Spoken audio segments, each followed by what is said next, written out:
मैथिल।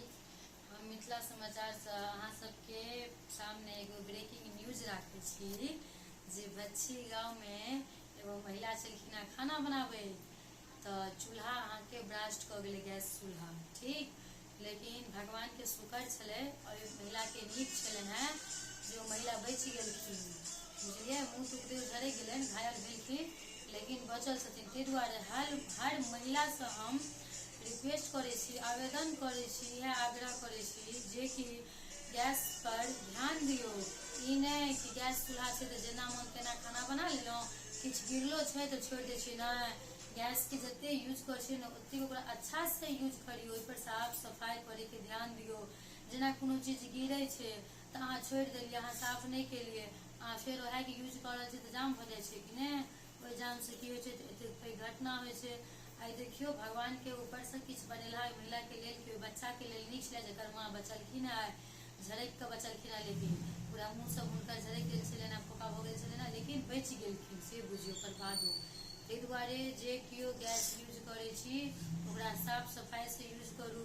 खाना बनेला के बाद, साफ केला के बाद, या अहाँ के गैस खत्म हो जाए, अहाँ रोज नहीं मतलब बराबर नहीं भरा पावे छी कंटिन्यू, तो अहाँ गैस के साफ क के ओपर में तुलिया द के झाँप के ओरिया के यूज, ताकि यूज जे नहीं होइत रहे छै तो कचरा जे पड़े छै ना तो जाली जाम हो जाए छै। वही के कारण आई जे भच्छी में महिला घायल भेलखिन है से वही दुआरे भेलखिन है। तो हर महिला से हम एहि चीज के रिक्वेस्ट करे छी, क्या तो गैस के काज ज्यादा महिले के रहे छनि, जरूरत महिले के रहे छनि, जे चूल्हा पर खाना बनेनाइ नहीं बुझे छथिन आसान, गैस के आसान बुझे छथिन। तहन गैस पर मेहनत से, जेना चूल्हा पर मेहनत है, चूल्हा के नीपू छड़कारू झाड़ू मतलब उसका करू, तेना गैसो के होइ छै। अहाँ खाना बनेला के बाद साफ करू, रोज साफ करू।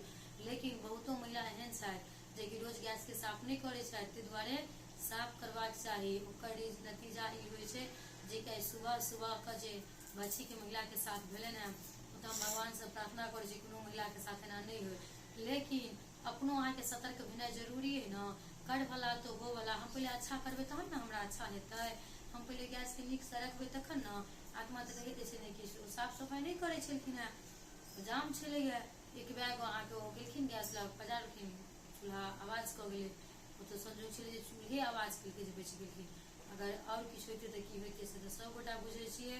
तैं हर महिला से हम निवेदन करे छी कि सब किछु देखैत एतबो मन उड़ल काज नहीं करू, जे कि कनिक मन के शांत करू। खास कर गैस पर का काज अहाँ शांति दिमाग से करू और साफ सफाई में करू, अच्छा से राखू, ओकरा झाँपि तोपि के राखू। अखन धूल मिट्टी के समय छै, गर्दा के समय छै, किछु उधियाए के गिर जाए छै, चाहे गिरल तो चाहे पत्ती कचरा बैसल रहे छै, डाले डाले बहुतो किछु गिर जाए छै, दूधे दूधे तो जड़त जड़त जाम होइत होइत बाद में खराब हो जाए छै। ताहि दुआरे अपन गैस के अगर अहाँ के 6 महीना साल में भ जाइए तो खुद से नहीं अगर अंदर साफ क पाबै छी तो अहाँ मैकेनिक माने अथी जे छै मिस्त्री जे रहे छै ओकरा से साफ करवाओ। गैस साफ करे वाला तो गली गली घूमे छै, वैसे खर्च हैत ना, लेकिन जान के सुरक्षा है। ताहि दुआरे हर आदमी 6 महीना साल भर के बाद गैस के जे जाली रहे छै ओकरा साफ करबैत रहू, पाइप रहे छै ओकरा साफ करबैत रहू। अहिना नहीं मतलब रिक्स ल के खाना बनाओ, जकर नतीजा बहुत बड़का भोगऽ पड़े छै आदमी के, से नहीं भोगू। एहि के लऽ कि आदमी के जिंदगी बहुत छोट छै।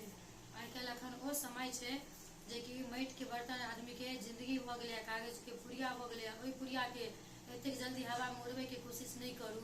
ताहि दुआरे स्वच्छ रहू, अच्छा रहू, अच्छा से काज करू, ओते कंजूसाई नहीं करू पैसा के।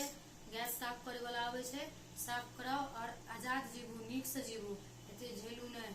यही बात के साथ हम अपन वाणी के विराम करे छी। जय मिथिला, जय मैथिली।